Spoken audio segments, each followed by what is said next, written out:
Hello everyone, আসসালামুয়ালাইকুম। This is Mobashira Babuni। Welcome to my channel. কেমন আছেন সবাই? আশা করি সবাই অনেক ভালো আছেন।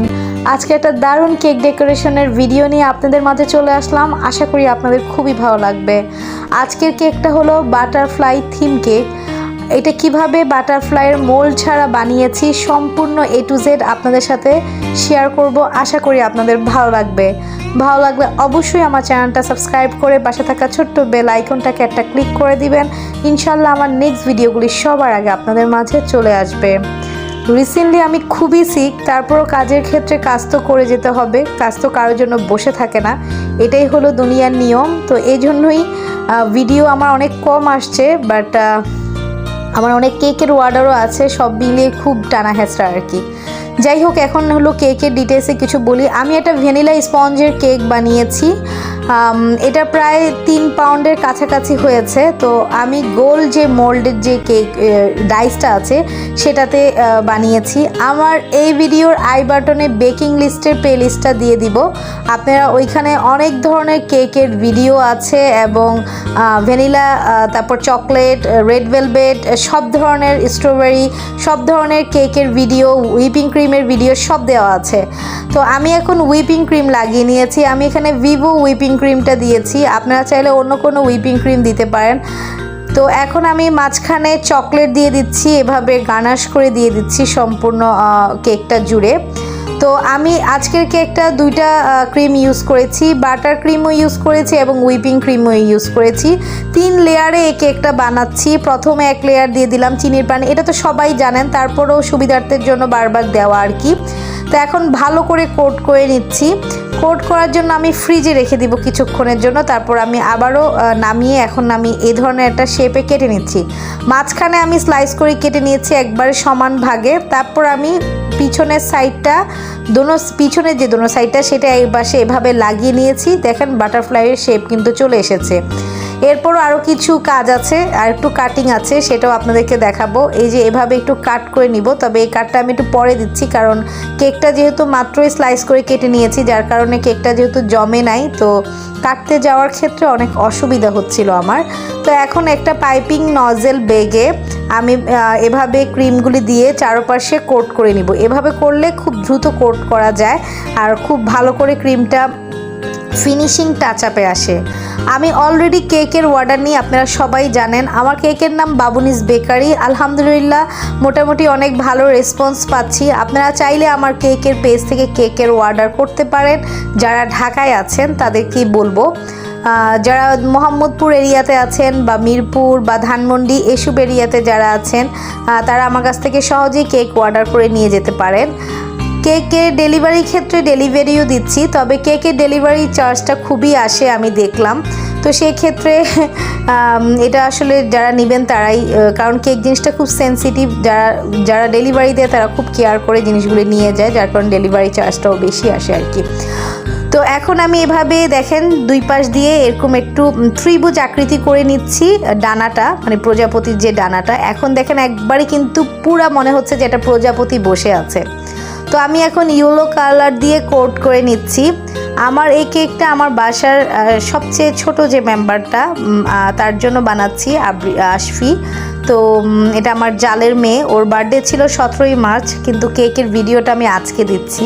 আপনারা হয়তো বা বুঝতে পারছেন যে আমি আসলে অনেক সিক, যে আমি সব ধরনের এই ভিডিওটা করে রেখেছি অনেক দিন হয়েছে, বাট ভিডিও আমি এডিটিং করতে পারছি না, ভয়েস ওভার দিতে পারছি না। এখন ভয়েস দিতেও খুব কষ্ট হচ্ছে, বাট কিছু করার নাই। সবাই আমার জন্য দোয়া করবেন যেন তাড়াতাড়ি সুস্থ হয়ে যাই।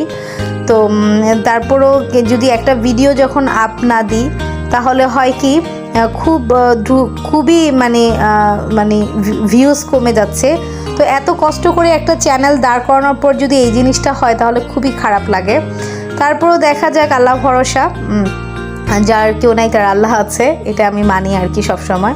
এখন আমি ইয়েলো কালার দিয়ে পুরো কোট করে নিচ্ছি। আমি কিন্তু হুইপিং ক্রিমটা দিয়ে, মানে ভিভো হুইপিং ক্রিম, আমি টপিক্যালটাও ইউজ করি, এভারটাও ইউজ করি।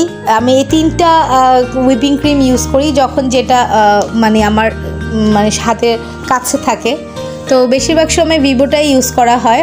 তো তো এখন আমি আগে ইয়েলো কালার দিয়ে পুরোটা কোট করে নিচ্ছি। একটা স্টিক দিয়ে এভাবে একটু দাগ কেটে নিয়েছি, মানে প্রজাপতির যে ফুলগুলি দিব আমি। এখন আমি বাটার ক্রিমটা দিয়ে কাজ করছি। আসলে বাটার ক্রিম দিয়ে কাজ করতে খুবই সুবিধা হয়, আর বাসার মধ্যে যেহেতু বাচ্চারা খাবে বাটার ক্রিমটা খেতে খুবই পছন্দ করে, যার কারণে একটা বকুল ফুলের নজেল দিয়ে এভাবে সুন্দর করে ফুলগুলি, মানে যে ডানার যে ফুলগুলি থাকে পাতা টাইপের, সেভাবেই এঁকে নিচ্ছি। আসলে এটা বলে বোঝানো পসিবল না, দেখলে বোঝানো মানে দেখলেই বুঝতে পারবেন। তো এখন চারপাশটা ইয়েলো কালার দিয়ে নিচ্ছি। আমি প্রজাপতির থিমটা ইয়েলো কালার রেখেছি, আপনারা চাইলে অনেকে পুরো থিমটা পার্পেল রেখে মাঝখানে ইয়েলো দিতে পারেন, যার যেরকম ইচ্ছা আর কি কালারটা। তো এখন আমি সুন্দর করে বকুল ফুলের নজল দিয়ে পুরাটা কোট করে নিচ্ছি। আমার বেকিং আইটেমের প্লেলিস্টেতে কিন্তু খুবই ইজি ওয়েতে কিভাবে বাটার ক্রিম চিনি মুক্ত দানা ছাড়া তৈরি করা হয় সেই রেসিপিটা দেওয়া আছে, আপনারা দেখে নেবেন। সরি। তো এখন আমি চারপাশে এভাবে কোট করে নিচ্ছি। এখন আমি পার্পেল কালার দিয়ে দিচ্ছি, এটাও একটা ছোট্ট বকুল ফুলের নজেল নিয়ে নিয়েছি। আপনারা চাইলে যারা নজেল যাদের কাছে নাই তারা কিন্তু পাইপিং ব্যাগটা একটু গোল করে কেটে ড্যাব ড্যাব দিয়েও বসাতে পারেন, এটাও কিন্তু দেখতে খারাপ লাগবে না।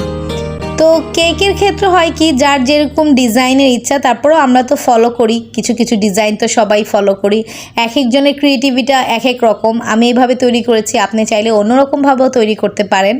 তো আমি আমার বেকিং পেজের যে লিঙ্কটা আছে এই ভিডিওর ডেসক্রিপশন বোর্ডে লিঙ্কটা দিয়ে দিব, আপনারা চাইলে আমার কাছ থেকে কেক অর্ডার করতে পারেন। তো এখন আমি রেড কালার দিয়ে দিচ্ছি মাঝখানে প্রজাপতির যে ফুলটা, একটু দিয়ে আবার দেখলাম আর একটু ক্রিমটা একটু গলে যাচ্ছিল, তো আমি ফ্রিজে রেখে দিয়েছি। এখন আমি নিচের কাজটা করে ফেলছি আর কি। এখন আবারও আমি দিয়ে দিচ্ছি।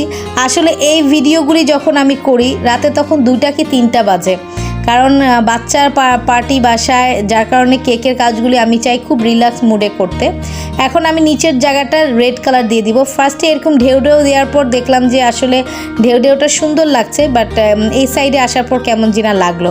তো আমি আবার নিচের সাইডটা পুরো রেড কালার দিয়ে একটা ফিনিশিং টাচ আপে নিয়ে এসেছি। এটাও দেখতে খারাপ লাগে নাই, ভালো লেগেছে। তবে আমার কাছে কিন্তু এই ঢেউটা বেশি ভালো লেগেছে, জানি না আপনাদের কাছে কেমন লেগেছে।